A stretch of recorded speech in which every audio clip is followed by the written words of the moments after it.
kukus ataupun rebus ataupun half boil egg, ya, half boil egg, setengah masak telur itu menjadi sarapan kita ataupun menjadi supper kita. Sekarang anda ada pilihan cara masakan yang lebih sehat. Ada kalau orang Eropah mereka suka masak poached egg, buka telur itu di dalam air dan biar dia didih dan dia menjadi satu poached egg kan. air yang dimasak di dalam air. Itu lebih sehat lagi. Okay? So itulah yang kita harus buat. Selain daripada mengambil produk gluten, kita juga harus bertukar pola pemakanan kita. Itu lebih penting. Kerana kalau di sini kita ada satu nutrisi jahe hitam yang bagus, tetapi tidak menukarkan pola pemakanan kita, masih lagi banyak bentuknya lapisan yang keras di sel, itu masih lagi tidak boleh selesai masalah kesehatan kita. Benar? Jadi selain daripada itu, kita harus tahu kerana sel kita sudah menjadi keras di luar, gula tidak bisa masuk, dan sementara itu kita masih lagi makan makanan yang tinggi gula hari-hari. Selalunya ada teman-teman dia bagi tahu jadi, saya enggak makan makanan yang tinggi gula, makanan saya enggak manis. Tetapi saya tanya dia, ibu makan apa selalu untuk sarapan ataupun untuk sore, makan apa? Dia bilang, saya makan mie goreng pagi,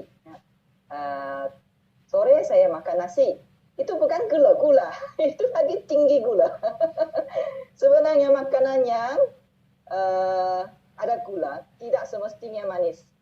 Makanan yang selalunya kita makan untuk jadi sarapan pagi, sore, itu semuanya daripada apa? Yang pertama roti kan, bread. Yang kedua mie. Yang ketiga nasi. Itu semua akan bertukar menjadi gula. Semua itu adalah karbohidrat yang kita namakan. Okay? Jadi untuk fakta semua orang, gula kalau berlebihan dan dia akan recycle di kita punya salur darah, pembuluh darah kita akan menjadi asam. Jadi kalau gula-gula ini bertukar menjadi asam, dia sangat bahaya. Maka tubuh kita akan cuba untuk menukarkan gula ini kepada dua unsur. Yang pertama, glycogen ataupun simpanan gula sementara di otot, di muscle, ataupun di liver. Tetapi kalau tempat itu block, kita punya tu sel di otot dah blockage kan, dan juga di liver pun terlalu banyak gula, dia akan cuba menukarkan semua gula ini menjadi lemak. Itu yang menjadikan orang yang ada kencing manis, dia selalunya mengumpulkan banyak lemak di dalam otot-ototnya, ototnya menjadi kurang kuat, lembek, lembut, dan juga dia punya tu organ dalaman akan berkumpul banyak lemak di bahagian paru-paru, akan menjadikan asma. Kalau berkumpul di mana? Di jantung, itu akan menjadikan sakit jantung. Kalau berkumpul di pembuluh darah otak, dia jadi stroke. Itu sebabnya orang yang kencing manis pada akhirnya kebanyakan akan mengalami stroke, dan juga sakit buah pinggang. Kerana semua ini adalah satu cycle. Kalau terlalu banyak gula, tubuh kita akan cuba simpan di mana-mana saja dalam bentuk lemak ataupun kita panggil triglyceride, iaitu molekul lemak yang kecil, yang sangat-sangat kecil, melekat dan tidak sehat. Itu sebabnya untuk mereka yang mau mencegah kencing manis, anda harus sedar apakah jenis makanan yang kita lebih sehat untuk diambil. Saya terangkan di sini. Sewaktu baby dilahirkan, makanan yang paling cocok untuk baby adalah susu ibu kan. Dan kalau kita bahagikan dia punya nisbah, ratio untuk tenaga makanannya, untuk susu ibu kandungan karbohidratnya kurang lebih 50%. Dan lemaknya pun tinggi dalam susu ibu. dan proteinnya kurang lebih 10%. Tetapi coba kita lihat makanan kita setiap hari. Okay? Selalunya kita makan satu plate, satu pinggan nasi. Contohnya selalu saya pergi ke Bandung, saya makan nasi ayam bengek. Coba bayangkan set ayam bengek itu. Ayam bengek ada satu ayam, tapi ayam itu digoreng, kan? Lagi walaupun dia ada timun, ada salada, okay? ada daun sedikit, dan ada nasi, kan? Tapi kita coba bayangkan, nisbahnya berapa? Proteinnya tinggi, betul? Dan juga kalau kita bandingkan nisbah itu, nasi itu banyak, sudah terlalu banyak. Dan minyak ataupun lemak yang memberi kita rasa kenyang itu tidak begitu cukup. So itu yang kita boleh bayangkan, nasi ayam penyet itu adalah makanan yang tinggi gula, high carbo diet. Okay? Itu bukan makanan yang cocok untuk manusia. Okay? Itu bukan regular sugar diet. Okay? Jadi regular sugar diet adalah berdasarkan karbohidrat yang lebih kurang lagi. Contoh, kalau kita ikut nisbah nasi ayam penyet itu, nasi itu harus lagi dikurangkan setengah. Dan daging itu mungkin kurangkan lagi. Dan juga banyak sayur lagi.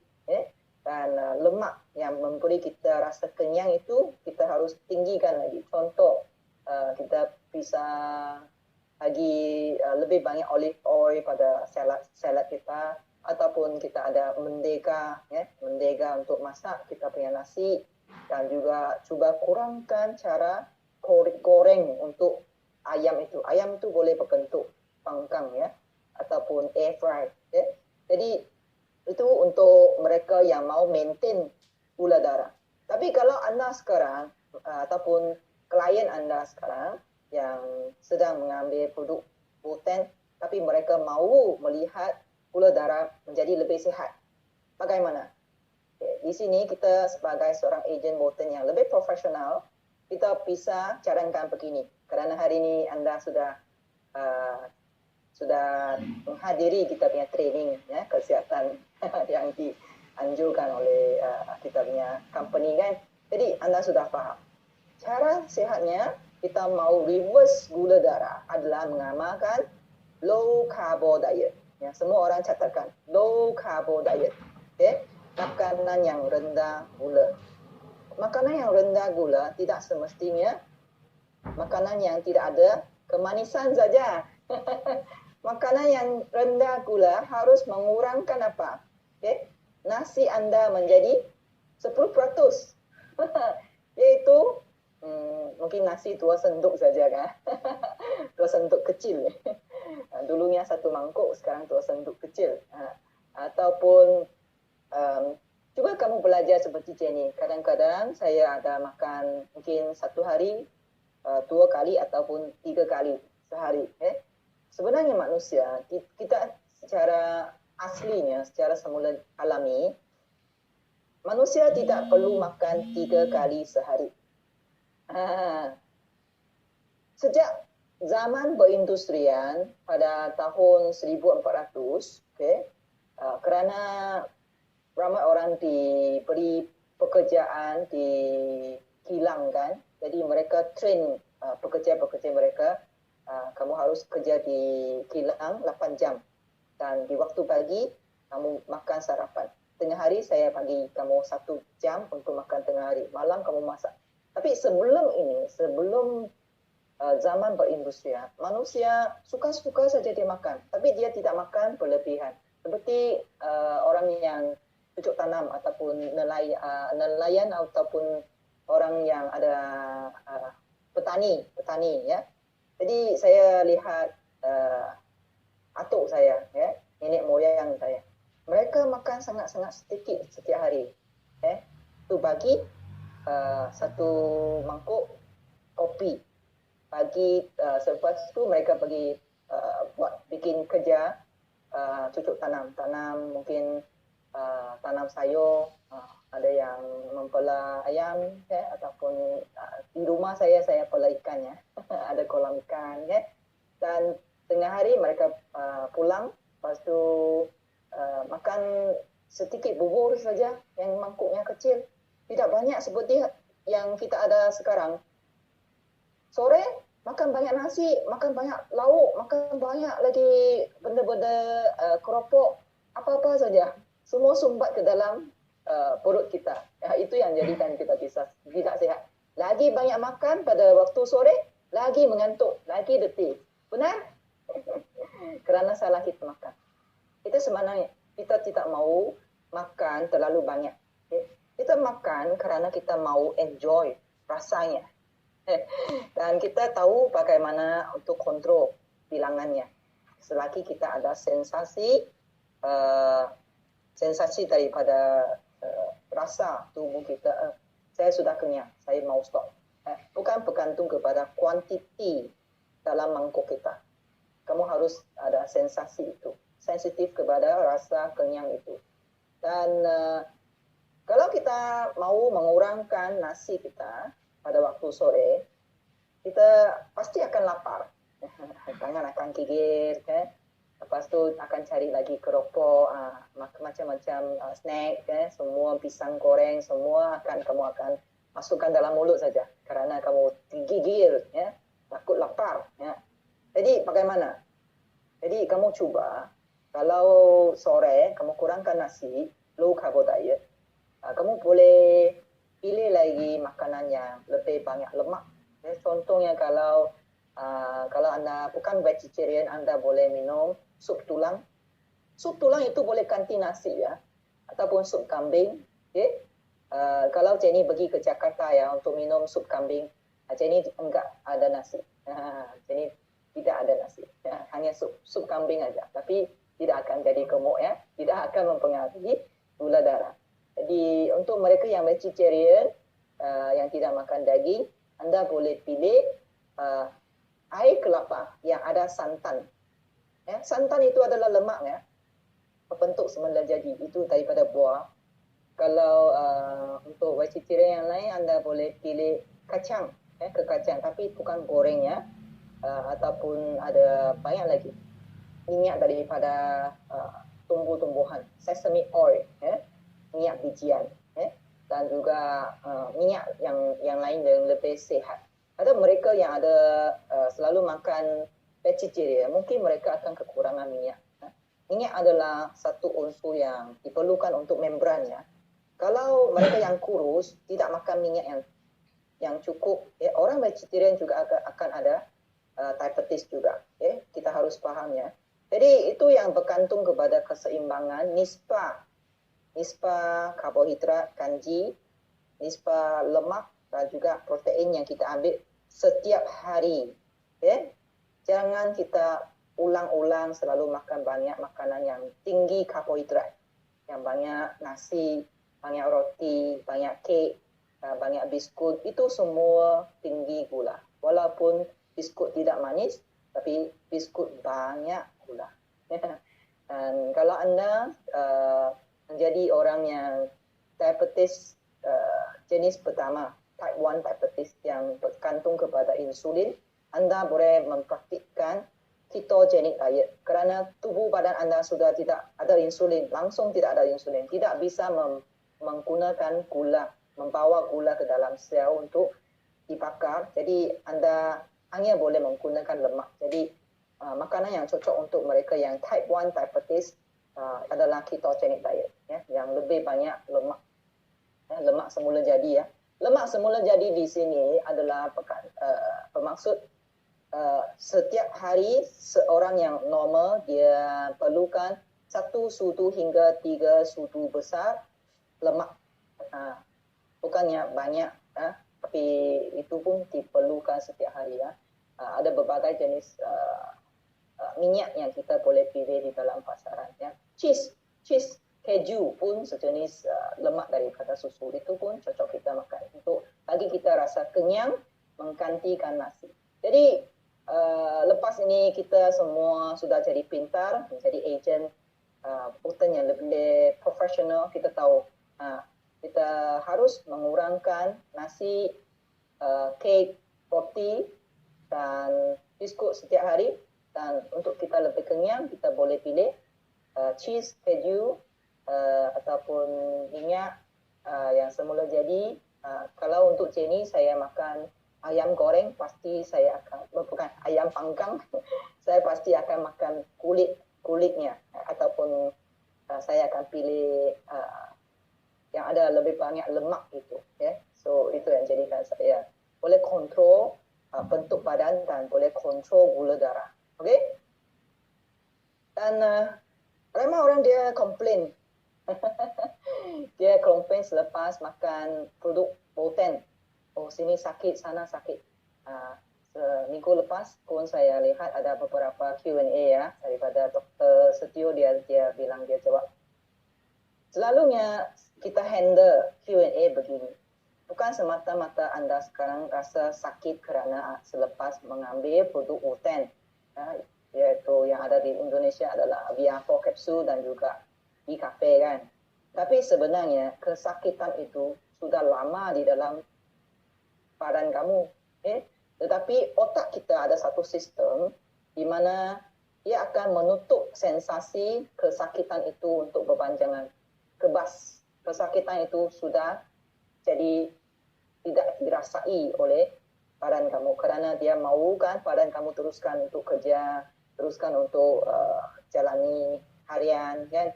Jadi kesakitan itu sudah lama. Itu sebabnya orang yang ada masalah mak, masalah GERD, ataupun ada orang yang dia ada kanker, kenapa dia tidak rasa sakit? Selalu lepas makan jahe hitam baru dia rasa sakit. Kerana kalau kita rasa sakit, itu adalah satu signal di mana tubuh badan mau bagi tahu Anda. Di sana saya mau bikin dia supaya lebih sehat. Saya mau repair sekarang.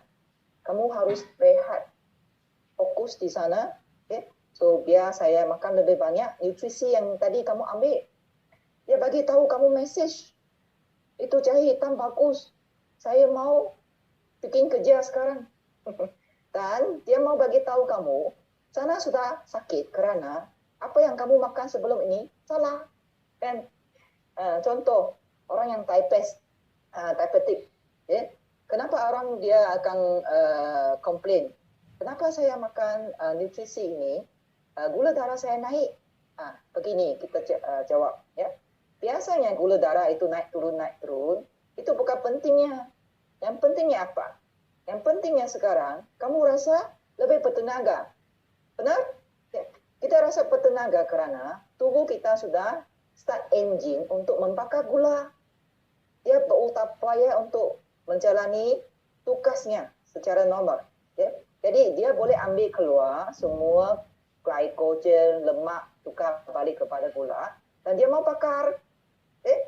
Jangan bimbang kepada apa-apa bacaan yang selalunya kita tes gula darah ataupun tes di klinis. Jadi itu selalu menakutkan kita saja kerana angka itu. Tapi padahal kamu tidak faham apa yang berlaku pada dalaman tubuh Anda. Jadi cuba kita membantu klien kita untuk memahami sejarah pola pemakanan dia. Cuba tanya, oh ibu, pak, apa yang Bapak selalu makan sebelum ini? Untuk jadi sarapan, sore makan apa? Oh, dia pakai tahu. Oh, Bu selalu makan nasi, paginya saya makan roti, kan? Jadi itu selalu saya punya tu gula darah naik turun walaupun makan obat ataupun walaupun sudah makan ini Viafor kapsul masih lagi tidak turun. Kenapa? Sudah ada jawapannya. Kerana apa yang kamu makan menjadikan tubuh kamu sekarang. You are what you eat. Cuba catatkan. Bagi tahu klien Anda. You are what you eat. Ini adalah fakta. Kan? Ini daripada siapa? Filosofi pakar pemakanan Perancis. Savarin. Beliau menulis satu buku. Physiology of Taste.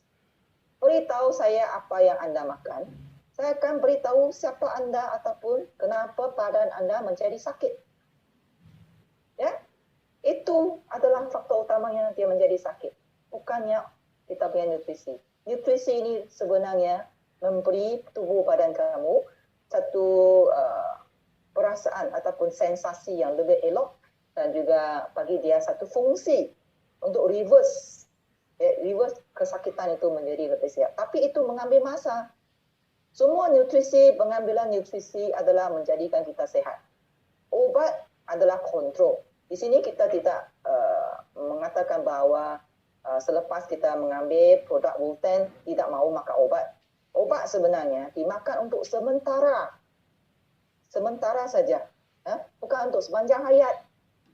Kalau kita bergantung kepada obat sepanjang hayat, itu penggunaan yang salah. Konsep kita salah. Kita terima obat untuk sepanjang hayat itu salah. Sebenarnya kalau kita makan obat sementara, kita harus reverse kita punya pola pemakanan. Kita harus exercise seperti Pak Balan. Kita harus tukar kita punya lifestyle. Itu lebih awal mengawal kita punya emosi, kita menjadi lebih positif. Ini adalah semua kita berkaitan. Bukan semata-mata mau komplain tentang produk nutrisi. Faham? Saya berharap anda semua belajar sesuatu ya. Dan hari ini saya mau anda juga fahami, bukan semua gulanya manis. Dan bukan semuanya yang manis itu gula. Itu reverse ya. Bukan semua gula manis. Dan bukan semua gula ataupun benda yang manis itu gula. Ini tidak mungkin tidak berkaitan ya. So bagaimana kita mau bedakan? Yang pertama, banyak gula yang diproses sekarang adalah daripada apa? Gula putih ya, daripada tebu ya. Tapi mereka menjadikan tebu ni menghilangkan vitamin B dan juga buat processing secara bleaching, putihkan dia, menjadikan gula ini adalah only pure sucralose. Sucralose, gula yang kita makan itu kita panggil sucralose. Jadi sukrosa ini dia akan berpecah menjadi glukosa. Sebenarnya kalau kita bikin balik, waktu kita masa jadi anak kan, kita demam, doktor akan bagi kita minum apa? Dia panggil kita buat itu air dengan glukosa. Glukosa sebenarnya tidak manis. Tapi sukrosa dia sangat manis. Dan kita akan kedagihan. Kedagihan maksudnya kita selepas makan gula putih itu, kita akan mau lagi, banyak makan lagi. Kita suka kepada rasa manis itu. Itu yang menjadi silent killer ya. Yang berkaitan dengan banyak kondisi kesihatan. Contoh, ada masalah diabetes, ada masalah obesity, obesitas, ada masalah sakit jantung kerana lemak itu akan berkumpul pada pembuluh darah di jantung dan akhirnya orang yang diabetes akan buta dan kakinya kerana dia punya sel tidak boleh ada bekalan darah lagi di hujung-hujung jari, jadi dia menjadi hitam-hitam dan akan melihat mereka jari dipotong. Ada yang bukan jari dipotong tetapi di belakang lehernya, tulang belakangnya menjadi satu lubang begitu kan. Itu semua adalah keadaan diabetes yang kronik yang selalu terlihat pada ibu bapa kita. Jadi kalau kita sudah tahu faktanya, kenapa kita mau ulang lagi menjadi begitu? Kalau kita mau mereka sehat, kita kena harus stop kita punya cara pemakanan dulu. Selain daripada mengambil nutrisi jahe hitam yang sehat. Jadi untuk semua di sini kita tahu faktor utama diabetes yang pertama lemak yang goreng, yang kedua karbohidrat ataupun high carbo diet, yang nasi, yang lagi roti, ada banyak lagi biskut, kek, itu semua kita harus kontrol. Sebenarnya kita tidak perlukan makanan itu. Kita makan, kurangkan karbo, kurangkan gula, dan kita switch kepada makanan yang lebih sehat. Contohnya ada sedikit protein, ada banyak lagi sayur-sayuran hijau, buah-buahan yang semula jadi, dan lagi ada lemak sedikit Kerana lemak itu akan membina kita punya membran sel ya, dan juga semua tubuh badan kita perlukan omega 3 dan 6 ya. So cuba kita banyak makan lagi apa seaweed. Seaweed itu sangat-sangat sehat sebenarnya. Orang Jepang mereka suka makan seaweed ya. Itu yang menjadikan mereka sangat sehat. Dan di sini untuk Boten kita tidak menggunakan sebarang gula putih untuk produk kita. Langsung tidak ada. Kita menggunakan sweetener, yaitu menggunakan nano sweetener yang diekstrak daripada tebu hitam. Dia memberi kita warna rasa manis, tetapi tidak akan merangsang insulin. Ya, tidak akan menjadi kalori. Ya. Maksudnya dia adalah zero sugar, zero calorie. Nano sweetener itu. Jadi produk apa yang ada nano sweetener ini dalam Boten di Indonesia adalah B-Cafe. Dan dekat Viaho itu kapsul semuanya ekstrak hitam, ekstrak jahe hitam itu tidak lagi ya, langsung tidak ada gula ya. Jadi anda boleh confirm lah kita punya produk itu memang bebas daripada gula dan cocok untuk mereka yang ada diabetes. Dan selain daripada nano sweetener, ada lagi satu unsur yang sangat membantu untuk kita reverse diabetes yang sudah kita lakukan laporan klinis ya, yaitu untuk produk VR4 capsule ya. Untuk VR4 capsule ini kita telah berkolaborasi dengan seorang doktor, sekumpulan doktor ya di Hospital Kuala Lumpur. Mereka menjalani ujian klinis ya terhadap orang yang diabetes, orang ya manusia, ya, kajian terhadap manusia yang ada diabetes dan juga manusia yang sehat. Okay? Dan keputusannya, coba lihat, ajaibnya, luar biasa. Di mana di dalam satu kotak yang merah itu menunjukkan mereka yang ada diabetes ya, antara 12 hingga 10 hingga 16 gula darah yang tinggi. Selepas 5 hari saja, coba lihat yang belakang di sini. Drop kepada gula darah 8, ya, kurang lebih 8 hingga 12. Itu ajaib. Walaupun mereka sudah lama makan obat diabetes ya, tetapi mungkin gula darah itu masih lagi begitu saja, lagi meningkat, slowly meningkat, tetapi tidak boleh reverse. Kebanyakan keadaan begitu.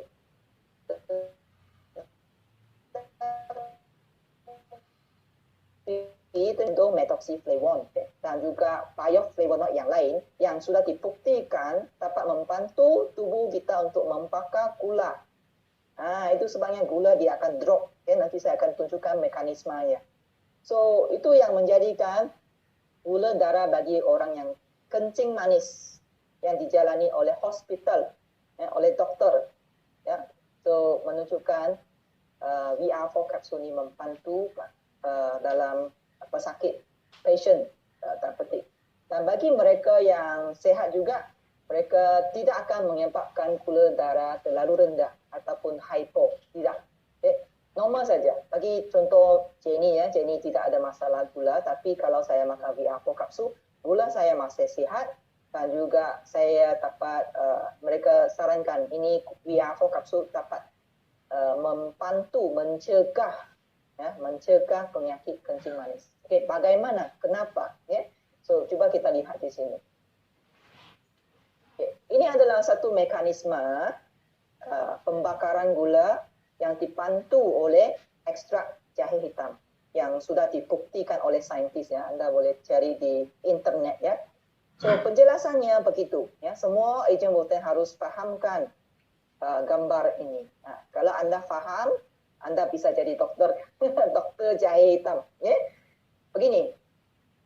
Di kotak hijau ini adalah sel kita. Masih ingat sel kita ada lapisan kan?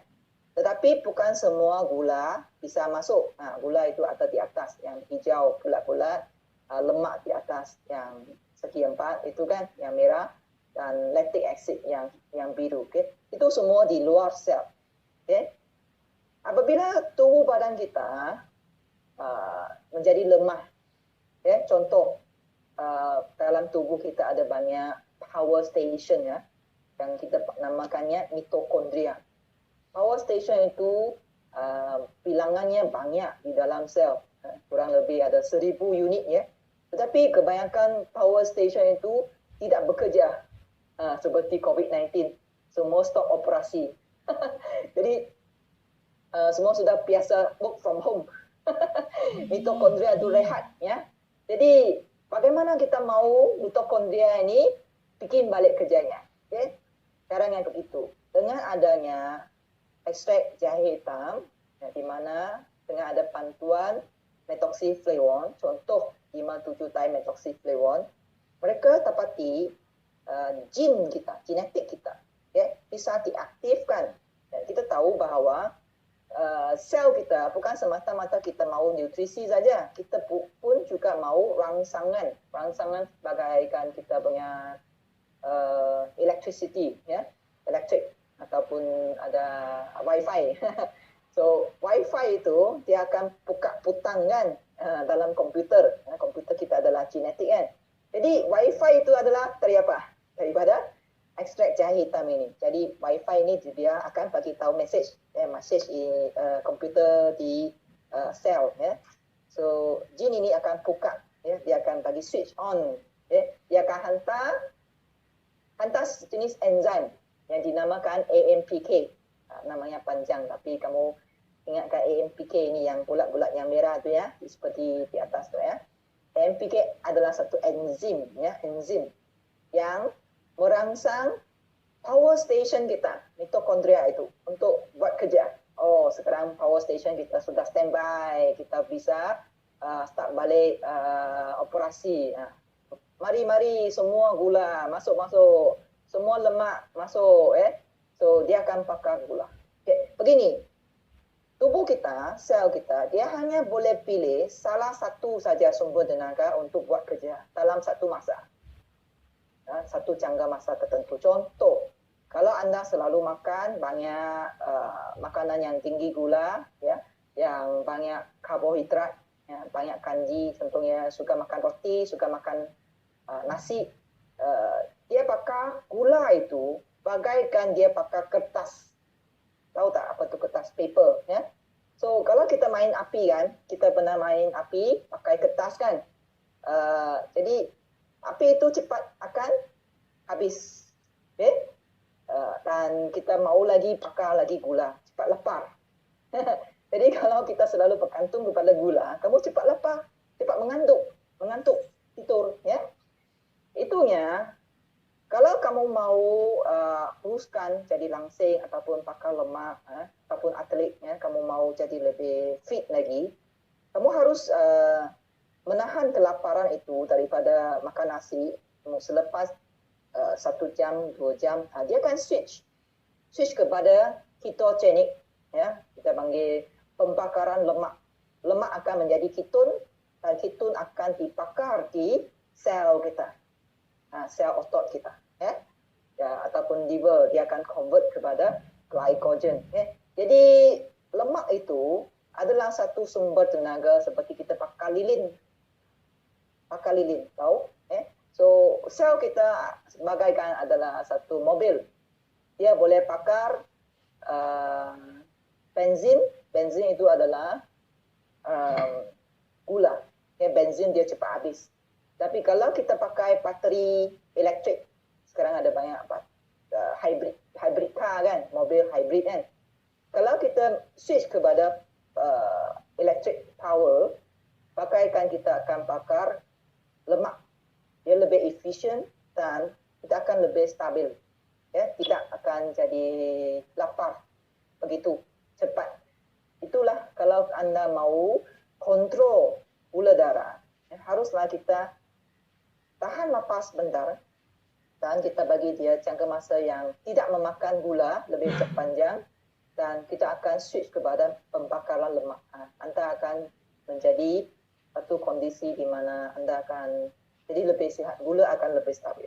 Itu kebaikannya. Itu hanya akan terbentuk kalau anda kurang makan gula. kurang makan nasi dan roti. Kalau kamu cepat makan nasi, dia akan switch kepada bakar gula lagi. Itu tidak bisa membakar lemak. Okey, faham kan? Sukrosa, fruktosa itu semua gula. Tetapi fruktosa dia ada yang semula jadi dan high fructose corn syrup. Kalau high fructose corn syrup dia akan menyebabkan insulin menjadi tinggi. Itu tergantung. Kalau fructose itu daripada buah-buahan ataupun daripada madu, itu dia tidak akan menyebabkan insulin naik turun. Okay. Jadi tambahan lagi selain daripada ini, ya, ini kalau anda faham, anda boleh screenshot dan terangkan pada teman.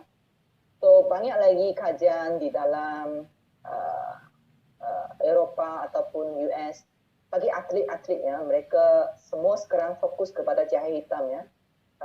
Atlet maraton ataupun di Thailand bagi mereka yang main boxing, Muay Thai, semua makan jahe hitam kerana bagi atlet yang sukan, mereka dapati daya tahan mereka untuk bersukan tu lebih lama. Okay? Mereka dapati orang yang maraton, ya, lebih boleh jalan panjang lagi, mendaki gunung, lebih boleh tahan lagi, kalau mereka ambil jahe hitam. Okay? Jadi itu sebabnya bagi mereka yang ada kencing manis, okay, jadi mereka selalu rasa lapar kan. Kalau kita makan jahe hitam, pasti akan membantu mereka untuk menahan kelaparan itu. Okay? Dan juga lagi sebenarnya bukan sahaja jahe hitam ini baik untuk mengurangkan gula dalam darah, dia juga baik untuk gastrik, ya, baik untuk meringankan pencarahan pada luka.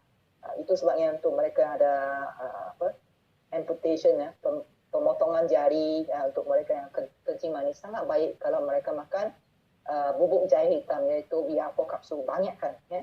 Dan dia sangat baik untuk mengenturkan salur darah.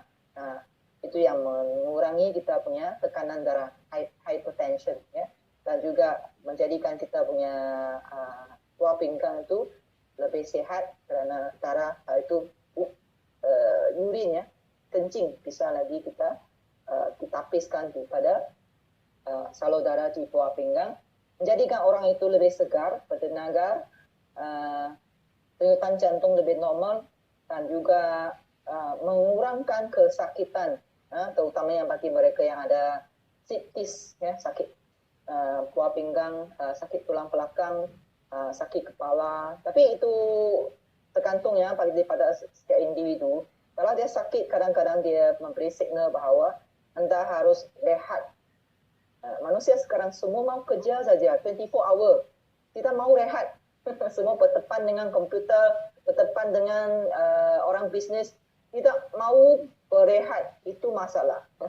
Sewaktu kita sakit, kita boleh minta izin untuk rehat 1-2 hari. Okay? Dan bagi kalau kita ada ekzim, ya, kerana terlalu banyak racun, ya, ataupun bahan metabolik yang dihasilkan oleh tubuh dan dikumpul di liver, jadi dia akan keluarkan melalui kulit, ya. Ada ekzim buat sementara 1 minggu, itu normal, ya, jangan takut. Itu adalah cara paling cepat untuk kita mengeluarkan kita panggil bahan-bahan racun, bahan-bahan yang tidak sehat. Contohnya heavy metal, ya, logam berat yang ada selalunya tersimpan dalam ubat, vaksin. Vaksin sekarang tidak pakai banyak heavy metal, yang ubat itu yang selalu banyak, ya, sebab ubat itu dia bergabung dengan ubat untuk menjadi pattern, ya. Selalunya ubat ada heavy metal. Dan banyak lagi kondisi, ya, mengurangkan kolesterol. Walaupun dia ada statement begitu, kita masih lagi mau mengubah pola pemakanan kita, ya, jangan terlalu banyak makan makanan yang tidak sehat. Okay? So itu cara ringkasnya, okay? Bagaimana kita boleh membantu dalam keadaan bagi mereka yang ada kencing manis. Tetapi sarananya untuk yang BR4 kapsul ini, kita mahu bagi mereka yang ada kencing manis double dosisnya. Contoh, Kalau untuk orang yang normal sehat, mencegah kencing manis, mengikut beratnya 60 kilo, kita harus mengkonsumsi 6 kapsul ER4 setiap hari, 3 pagi, 3 sore. Tapi bagi mereka yang sudah ada diabetes, cuba makan lebih daripada 12 hingga 15 kapsul. Contoh kalau 12, 4 kapsul pagi, 4 kapsul sore, 4 kapsul malam. Ataupun anda boleh 6 pagi, 6 sore, begitu pun boleh. Sebab untuk ekstrak hali hitam dalam laporan dokternya, dokter tradisional ataupun daripada kita punya kajian makmar ya, untuk konsumsi ekstrak hali hitam, kita orang yang normal biasanya perlukan 500 mg hingga 1000 mg setiap hari. Itu kamu fikir lah. Kalau satu kapsul di sini di VR4 sekarang adalah 130 mg. Dulunya VR4 adalah 200 mg, tapi sekarang disebabkan oleh kelulusan di Malaysia di sini. Jadi kita kurangkan setiap biji kapsul itu menjadi 130 mg. Tetapi kita banyakkan lagi kapsul, 50 kapsul. Dulunya 30 kapsul, benar. Sekarang dalam VR4 kita ada 50 kapsul. Jumlahnya 6,100 mg. Maksudnya kalau satu botol VR4 kapsul ada 6,500 mg, setiap hari kita makan lebih kurang 10 biji. Itu bisa, ataupun hingga 15 biji, gitu. So itu lebih cocok, dia punya kuantitinya. Dan selain daripada itu, kita ada juga B-Cafe. Sebenarnya di B-Cafe kita yang pertama, tidak ada gula. Gula yang tidak, kafe jahe hitam yang tidak ada gula yang pertama dalam dunia. So anda boleh enjoy dia punya rasa. Sebab kafe sebenarnya, kopi sebenarnya rasanya apa? Rasanya pahit. Kalau tidak ditambah dengan sweetener, susah untuk dikonsumsi. Tidak semua orang suka black coffee kan. Itu memang sangat pahit rasanya. Jadi kita tambahkan nano sweetener yang tidak akan mengganggu insulin dan juga dia sangat sehat. Yang kedua, tambahan lagi dia ada ekstrak kulit manggis. Kulit manggis itu adalah berbentuk high antioksidan. Dia bisa membantu kita memproteksi sel di luar supaya tidak diancam oleh benda-benda yang lain. Itu sangat-sangat bagus. Yang ketiga, untuk kopi ini dia ada kafein. Kafein ini dia memang ada di dalam apa-apa tumbuhan saja. Contoh kacang, yang sayur yang biasa pun ada kafein. Tetapi kafein ini bagus kerana yang pertama dia diuretik. Dia sangat bagus untuk bagi mereka yang ada masalah buang kencing. Jadi selepas kita buang kencing, peredaran darah kita akan lebih lancar. Itu yang sangat pentingnya bagi mereka yang ada uric acid. Dia kalau buang kencing, uric acidnya boleh buang. Jadi itu salah satu cara kita mengkontrol, mengawal atau alkali, benda-benda alkaline dan acidic di dalam tubuh badan kita. Jadi jangan bimbang kepada tahap kafein dalam B-Cafe ini. Kita punya kafein menggunakan dark roasted coffee bean memang rendah, tapi masih ada. Masih ada maksudnya dia dalam paras yang sangat selamat untuk dikonsumsi. Dan maksimumnya satu hari kita boleh mengkonsumsi B-Cafe ini adalah 4 sachet. Itu mengikut semua laporan yang umum pada jurnal-jurnal ataupun di internet. Kita setiap sachet adalah satu kandungan kafein yang normal. Jangan takut Jangan takut kepada empat unsur yang tergantung dalam produk kita kerana semua ingredient dalam produk gluten adalah alami termasuk juga dalam B-Cafe ini mengandung creamer. Tapi creamer itu adalah creamer yang berkualitas tinggi. Kerana Creamer ni dulunya orang takut makan creamer di dalam minuman kafe ataupun 3-in-1 kerana creamer yang dulu digunakan adalah creamer yang diproses dengan cara hidrogenasi menggunakan gas. Okay? Tetapi sekarang kita menggunakan proses yang lain untuk memproseskan kelapa sawit ini, minyak kelapa sawit ini dalam keadaan yang lebih aman. Okay? Untuk menjadikan dia rasanya seperti milk tetapi tidak ada trans fat. Ya, kita menggunakan creamer yang sihat tanpa trans fat, iaitu yang anda boleh confirm ya, selamat untuk dikonsumsi. Kenapa? Kerana semua orang yang mengkonsumsi kafe kita sehat. Tidak ada yang menjadi teruk. Itu sudah terbukti. Jangan anda bimbang lagi. Saya mau tambahan di sini, kita punya kafe sudah dapat perform, kan? Jadi anda tidak perlu ragu-ragu lagi. Jadi apa yang anda ragu-ragu adalah kerana anda sebelum ini tidak begitu memahami produk kita dan belum lagi cuba. Itu memang adalah normal kerana anda ada banyak soalan. Okay? Mungkin hari ini pun anda banyak soalan. Tetapi kesimpulannya, anda ada soalan kerana anda dididik dari dulu untuk konsumsi obat. Kalau mau sehat, itu semua makan obat. Kamu akan menganggap kita punya produk Bolten ini sebagai obat. Kamu akan tanya selalu berapa dosis yang saya harus ambil baru aman. Adakah saya sudah makan ini BR4 kapsul akan ada sakit-sakit sini, sakit-sakit sana. Itu semua kerana otak kamu tidak menerima benda yang baru ini. Itu konklusinya. Anda rasa takut, kaget. Anda rasa kaget kerana anda menemui sesuatu yang baru. Dan anda belum lagi benar-benar merasai kebaikannya, manfaatnya. Kalau anda seperti Pak Balan, seperti Jenny, sudah experience ya, ada orang yang sudah ada experience kan, experience manfaat produk kita. Kamu tidak akan ada apa-apa soalan lagi. Kamu ada soalan kerana anda tidak mengambil produk itu secara konsisten dan mendapat manfaat itu 100%. Kan? Jenny mengambil produk kita semua ya. Dan Jenny juga bagi family saya mengkonsumsi BR4 kapsul, B-Cafe terutama untuk suami saya, dia makan mie dua-dua. Sangat bagus kerana selepas vaksin dia rasa lebih lega lagi. So itu boleh nampak ya kesannya yang bagus.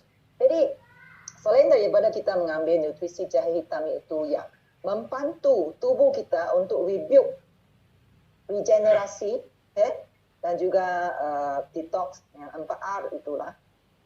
Kita juga harus input makanan setiap hari yang lebih sihat. Kerana makanan sebenarnya adalah obat yang sebenar untuk menjadikan tubuh kita sihat. Ini daripada siapa? Ini ayatnya daripada Papa Perubatan, the father of medicine, 4,000 tahun yang lalu. Ya, so Hippocrates mengatakan bahawa biarkan makanan menjadi obat kita yang sebenar, dan obat kita sebenarnya adalah berdasarkan daripada makanan. Makanan adalah solusi untuk masalah kesihatan kita sekarang. Okay? Dan kita menjadi sakit kerana makanan yang salah. Itu kesimpulannya. Okay? Dan juga obat itu hanya untuk menahan sakit kerana sejarah perubatan Barat adalah bermula daripada Perang Dunia Pertama dan Perang Dunia Kedua. 400 tahun yang lalu. Bukan. Hanya 200 tahun yang lalu. Kamu cuba cek ya, cuba cek. Perubatan Barat yang berdasarkan obat dan vaksin adalah hanya 200 tahun. Tapi sebenarnya konsep perubatan kita bukan semata-mata obat yang kita makan setiap hari. Dari mana kita boleh cari? Daripada WHO, ya, WHO, World Health Organization. You boleh cek internet ya. The first principle of World Health Organization Constitution. Ya. Health is the state of complete physical,